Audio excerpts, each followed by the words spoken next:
तो बच्चों इस वीडियो के अंदर हम जानने वाले हैं इक्विवेलेंट फ्रैक्शन यानी कि तुल्य भिन्न के बारे में। देखो भिन्न के बारे में आप सभी जानते हो, भिन्न होता क्या है। भिन्न सिंपल सी बात है, 3/4 मतलब क्या है, पूरे हिस्से 4 है, उसके तीसरे हिस्से तीनों हिस्से की बात हो रही है। ठीक, कुछ ऐसा है। ठीक, अच्छा इक्विवेलेंट यानी कि तुल्य भिन्न क्या होता है, समझो इस चीज को यहाँ पर ध्यान से।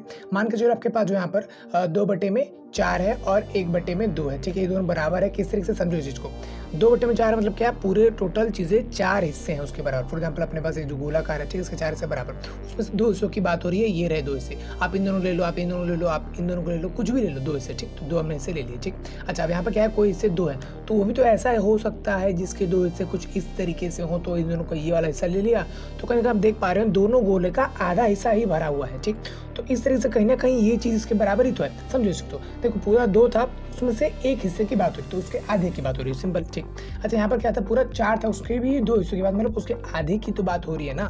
तो इसी चीज को कहते हैं तुल्य भिन्न, मतलब जो 2 भिन्न आपस में तो दूसरे के बराबर होते हैं लेकिन अलग अलग संख्याओं की मदद से लिखे हुए होते हैं। फॉर एग्जाम्पल मान के चलो यहाँ पर 8 है और नीचे जो यहाँ पर 16 है, तो इसका आधा ही तो है ये। मान लो यहाँ पर जो है 20 है, यहाँ पर क्या है 10 है, तो इसका आधा ही तो है ये। तो कहीं ना कहीं आप देख पा रहे हैं कि यहाँ पर ये का आधा की बात हो रही है, इस पूरे से आधे की बात हो रही है, तो कहीं बराबर हिस्सों की तो बात हो रही है। हम नंबर क्यों देखो, हम हिस्सों की बात कर रहे हैं। तो देखो जो भी इसका था उससे आधे की बात हो रही है, जो भी इसका था उसके आधे की बात हो रही है। तो कहीं ना कहीं इस तरह जो भिन्न होते हैं उसको बोलते हैं समतुल्य भिन्न, यानी कि एक दूसरे के जो समान होते हैं, समान तुलना में। ठीक, ओके।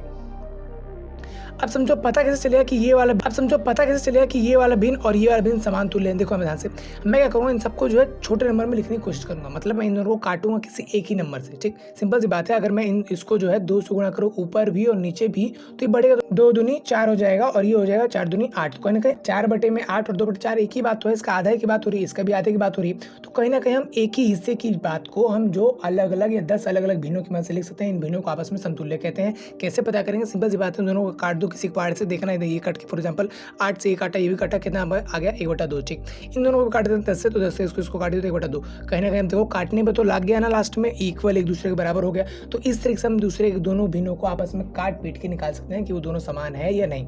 ठीक, तो उम्मीद है आपको बच्चे समझ में आ गया होगा। तो ये तो था यहाँ पर फ्रैक्शन की पूरी सीरीज का सेकंड पार्ट, क्योंकि यहाँ से जमा घटा गुणा करने में इनकी जरूरत होती है कि आप इनको जो है समतुल्य भिन्न को समझो, तो इसलिए मैंने जो है इस चीज को बता दिया। अब अगले वाले क्वेश्चन में आपको जानने को मिलेगा कि इन दोनों को आपस में कैसे जोड़ते हैं। ठीक, तो अगर उसको जानना है तो चैनल को आप सब्सक्राइब कर सकते हैं।